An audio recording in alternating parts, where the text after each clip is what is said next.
الحمدللہ رب العالمین والصلاة والسلام علی قائد الغر المحجلین نبینا محمد وعلی آلہ وصحبہ اجمعین وبعد. محترم ناظرین، السلام علیکم ورحمۃ اللہ وبرکاتہ. پروگرام گائیڈنس ٹو اللہ میں آپ سب کا استقبال ہے.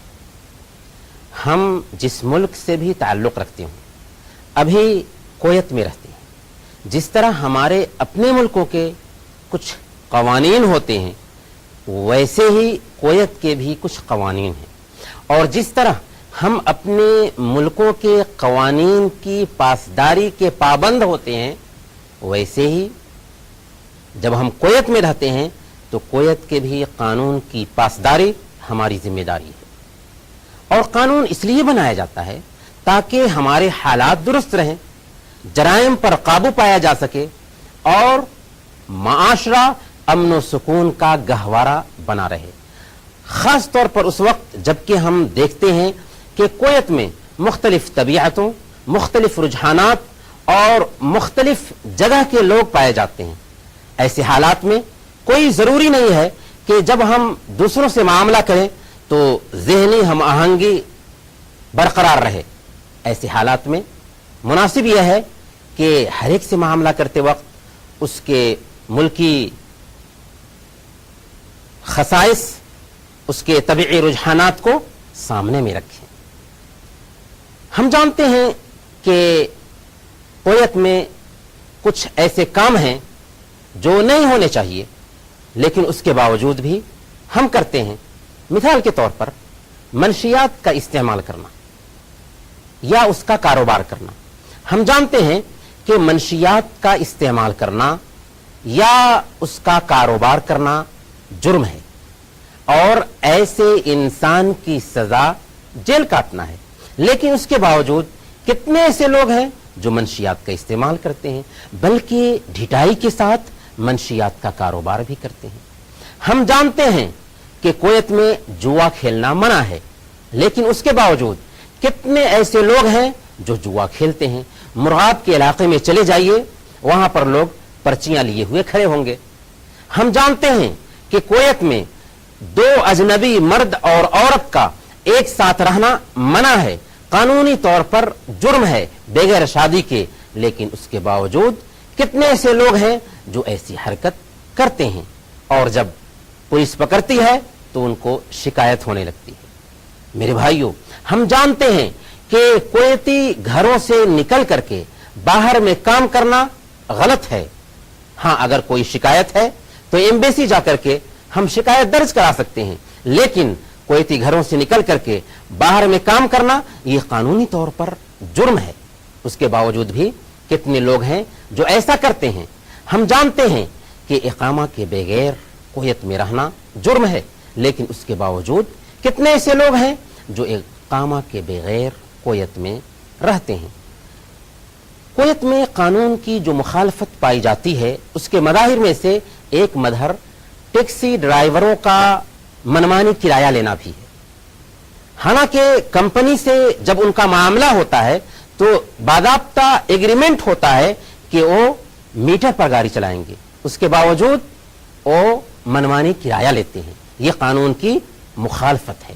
اللہ رب العالمین نے بیان فرمایا سورہ المائدہ آیت نمبر 1، یا ایھا الذین آمنوا اوفوا بالعقود، ایمان والو معاہدے کو پورا کرو. محترم ناظرین، ہماری بات جاری رہے گی لیکن ایک چھوٹے سے بریک کے بعد.